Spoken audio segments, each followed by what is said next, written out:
Hey guys, welcome to my YouTube channel. If you're new here, you are highly welcome, and if you're a returning subscriber, I say thank you so much. Thank you. So in today's video, I'm going to talk about the question they ask in immigration, like in the Swedish embassy.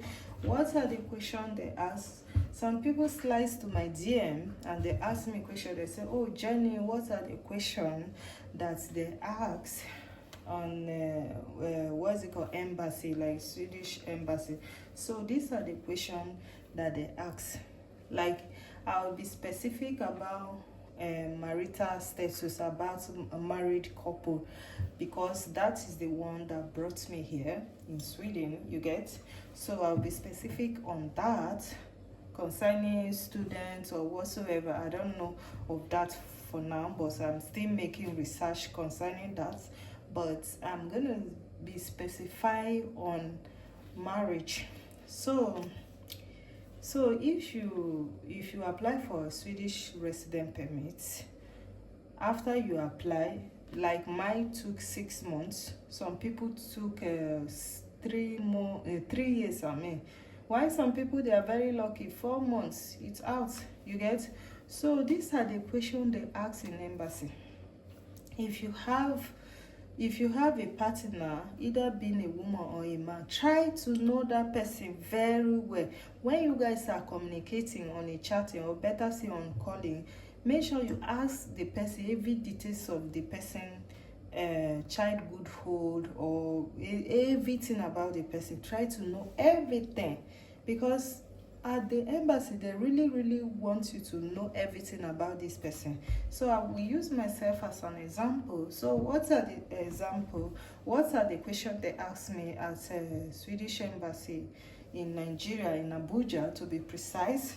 So these are the questions they asked me. They asked me the primary school, like grade school my husband went. They asked me for gymnasia.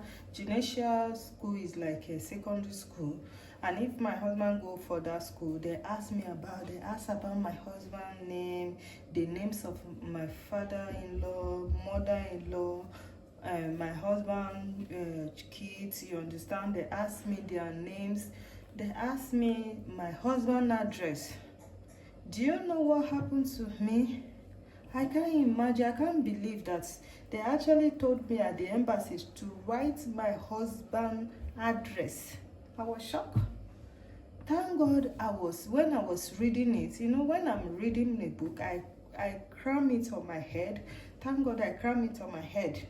And the interviewer actually asked me, and she said, write your husband's address. I was shocked, because this address is a very long address. It's not English address, it's a Swedish address, Swedish name.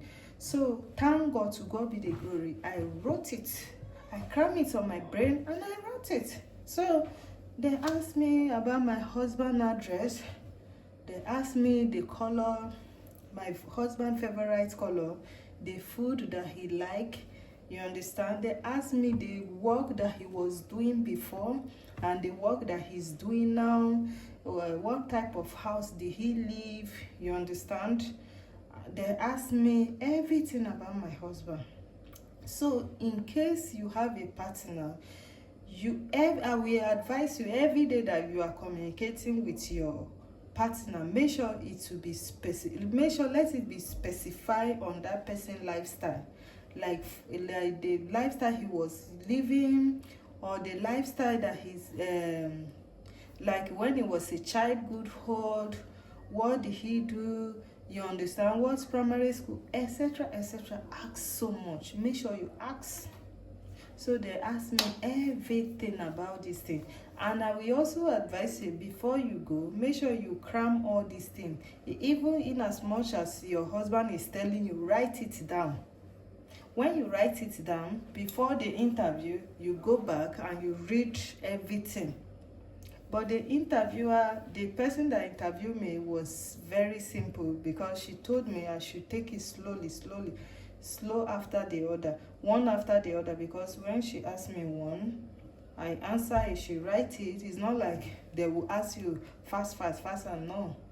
I don't know about others country, but in Nigeria, like small slowly, that is how they ask me. So they will make sure you know everything about your husband, like what your husband love doing, personality, so many things they will ask you.